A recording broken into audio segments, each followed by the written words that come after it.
Doctor के साथ में नहीं किया था यार। हाय, उस भाभी ने अपने देवर को किडनी दे दी थी। भाई आगे की स्टोरी सुनना, मैं तुम्हें बताना जा रहा हूँ।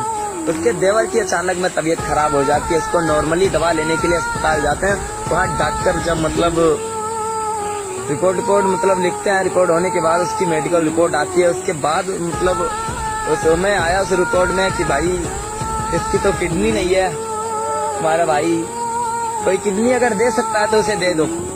तो उसका भाई भी एक बार मतलब कदम पीछे हटा रहा था, वो भी सोच रहा था मेरा जो परिवार है, हम परिवार की देखभाल करेंगे, चलो ऐसे ही मतलब कुछ भी कर लो डॉक्टर, पैसा दाम है हम सब लगा देंगे, लेकिन मैं अपनी किडनी नहीं दे सकता। इतने में मतलब उसकी माँ से कहते हैं, उसके पिता से कहते हैं, सबका कदम आप पीछे टिक रहा था। इतने में उसकी भाभी का आना हो जाता है। उसकी भाभी कहती है कोई नहीं किडनी देगा, किडनी दूंगी तो मैं दूंगी, क्योंकि मैं उन औरतों जैसी नहीं हूँ जो वेश्याएं कहलाती हैं, मैं तो वो पतिव्रता हूँ।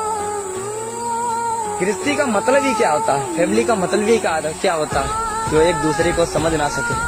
तो औरत कहती है मैं अपने देवर को किडनी दूंगी, वो किडनी देने के लिए तैयार हो जाती है। डॉक्टर उसको लेके जाते हैं, उसकी किडनी निकाल के उसके जो देवर था उसको मतलब डाल देते हैं। जब उसके देवर को किडनी पड़ जाती है, जब उसको कुछ समय बाद होश आया तो उसने पूछा कि भैया भाभी कहाँ है, भाभी तो आई थी, हमने देखा था।